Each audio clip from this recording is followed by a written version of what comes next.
ভয়াবহ আগুনে পুড়ল চট্টগ্রামের আকমল আলী ঘাটের জেলেপল্লী। বৃষ্টি বসতঘর সহ ছাই অর্ধ শতাধিক স্থাপনা 4 ঘন্টার চেষ্টায় নিয়ন্ত্রণে। আমি আসি দেখছি এখানে সব শেষ। এখানে গ্যাসের দোকান ছিল, তেলের দোকান ছিল, মুদির দোকান ছিল, অনেক ঘরবাড়ি ছিল। মানে 1 কোটি টাকার উপরে ক্ষয়ক্ষতি হইতে পারে। তেলেপাড়াতে যে ভয়াবহ অগ্নিকাণ্ড, এটার আমরা সুষ্ঠু একটা তদন্ত চাই।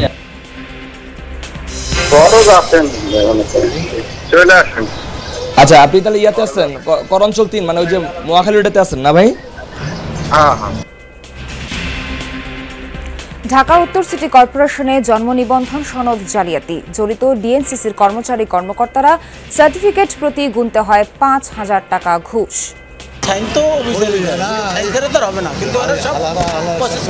2 দিনের মধ্যে 2 থেকে 3 দিনের মধ্যে আপনাদের 2 জনেরটা হয়ে যাবে।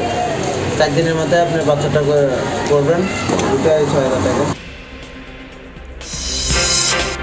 মেগা প্রজেক্টে আয়ের তুলনায় ঋণের কিস্তি বেশি। পদ্মা সেতু ও বঙ্গবন্ধু টানেল ঘিরে তৈরি হয়নি মাস্টার প্ল্যান, আসেনি বিনিয়োগ। কোথাও ডাবল অথবা 2.5 গুণ খরচ করে ফেলেছি। এখন সেটাকে তুলতে গিয়ে যেই টোল ফেয়ার ফ্রেম স্ট্রাকচার নিয়ে আসছি, তাতে দেখা যায় ভর্তুকিতে চলে আসছে। প্রাপ্তবয়স্কদের অপরাধের বলি হচ্ছে নিরপরাধ শিশুরা। বৈষম্য, রাষ্ট্রীয় অবহেলা আর নিরাপত্তাহীনতার সংস্কৃতি দূর করার আহ্বান বিশ্লেষকদের।